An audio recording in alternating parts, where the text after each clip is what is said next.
Hey, Pastor Kevin Ezo here from the North American Mission Board. Hey, these are trying times. It's a time of crisis. But never is it more important for you to take care of yourself and take care of those serving around you. So I want to encourage you, as you listen to this podcast about soul care and self-care, now is the time. As you take care of others, you must start with yourself. Grateful for you and for all that you're doing.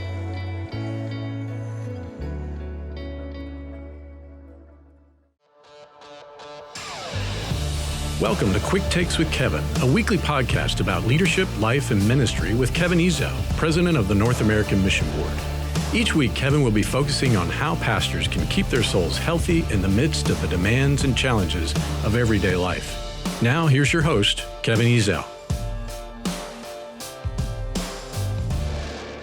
Hello, Pastor. I'm Kevin Ezo, president of North American Mission Board, and today we're talking about the book Replenish, and in chapter 23, the chapter is entitled The Art of Doing Nothing, and I could not think of a better person to have to talk about doing nothing than Vance Pitman. Vance is a pastor of Hope Church in Las Vegas. He's been a great friend of mine for many years, and of course I'm joking, but Amen. This is a very, very needed topic. Yeah, no doubt. It's something that I really had to build into my life after collapse. You know, I was 10 years or so in Las Vegas, and I hit a wall. Right. And I physically collapsed, and 8 days in the bed, didn't eat, slept for 8 solid days, lost a bunch of weight, and I had to reorg my life around this principle of building in rest. Or Sabbath. Yeah. So when it comes to a Sabbath, in your view, what is your view of a Sabbath?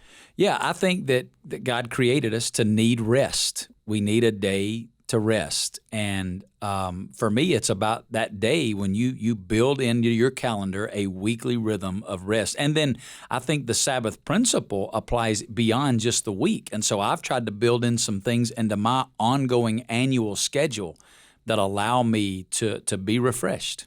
Okay. Well, what would you think would be the biggest barrier, I mean, perhaps for you or for pastors, to practice a Sabbath continually or consistently do it? Because we all maybe do it occasionally, but to get in a real rhythm to say, okay, I'm going to block that off and have a Sabbath. Well, I think there are two challenges. Number one, for most people, they would probably consider Sunday to be their Sabbath. Well, for pastors, that doesn't work because that's game day. The other thing is what we do by nature of what we do as pastors, it's 24/7. There's never a moment when you finish that construction of that wall and you can go, wow, I'm done with that. Right. There's somebody needs to be ministered to 24 hours a day, 7 days a week. And so ministry can find a way to just dominate your schedule, and you don't carve any time out to rest. Right. Well, Sabbaths include some type of delight, do something you enjoy. And hey, just what are some of the things that you've learned to enjoy or that you've always enjoyed that inserts those gaps for you for a Sabbath? Yeah. For my family, we do a few things, but for me personally, the gym and golf are kind of the things I personally enjoy doing. But my wife and I, a lot of times we'll take our day and we do stuff together. Mm-hmm. And one of the things that we really enjoy are movies. I've already seen Avengers Endgame twice. We love to go see movies. So we go see a lot of movies together, and it's one of the things that we really enjoy doing. And then we also like to go look in model homes. As home neighborhoods are being built, my wife loves decoration and design, and so we'll go just look around in model homes and do that kind of stuff together. So those are some of the things that we enjoy. And then the bigger one for me personally is I love to go to sporting events. Yeah. And so you and I have done that together sometimes. Last night. We did last night. We went to a ball game, and I love going to sporting events, especially baseball games. I get to get in an environment, and for me, the whole world slows down when I'm at a baseball game. So those are some of the things I really enjoy doing. Hey, the world slows down, but don't be mistaken. He doesn't slow down. Have you ever sat next to Vance at any sporting event? He's a very vocal fan. And yeah, that's about all we need to say about that. Man, tell him what happened last night. No, I don't think we need. It was really funny. You tell it better than me.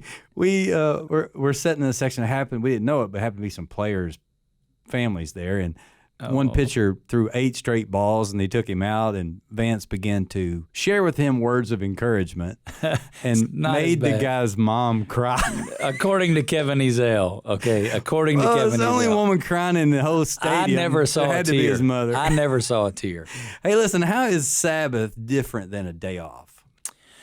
I think it depends upon your view. I think for me, the way I practice it, there's not a ton of difference, other than the fact that obviously on the days that you're calling Sabbath, you're wanting to devote time to the Lord. But I do that on a day off as well. There are times when I'll take that Sabbath day and devote the entire day to just being in the Word, being in prayer. So those are some specific things that I do. But it's a day that's focused on rest. A day off from work may mean I'm going to just fill that day doing other work. Right. But Sabbath is designed to rest. And so we take those days, and then I build in other things into my schedule to build in times to rest. And what you do real well too is you block vacation time. I do. You guys get. I do. You know you work hard. Obviously, I was joking when I started. You work extremely hard. Yeah. But you play hard. Well, that's what I tell our team. People see me and they look at me and they go, "How do you keep doing what you're doing? You work so hard." But what they don't see is that I also rest very hard. Right. And I'm very intentional. I build intentional weekends off throughout the year where I'm not taking any ministry responsibilities. Right. I build vacation time. And so, yeah, that's about being super intentional and you got to be rigid with it. And you're a great example in this. And so real I appreciate your friendship, but also the example you are to pastors. And so pastors really do everything you possibly can to block some time off, to block a Sabbath, to replenish yourself. If you don't, man, you will run out of steam. And rest is spiritual. Yeah, Jesus told the disciples, come and rest. It's a spiritual thing to rest. Right. And to not do this, it could get really ugly. Yes. So I encourage you to do that today. Thanks for joining us for Quick Takes with Kevin.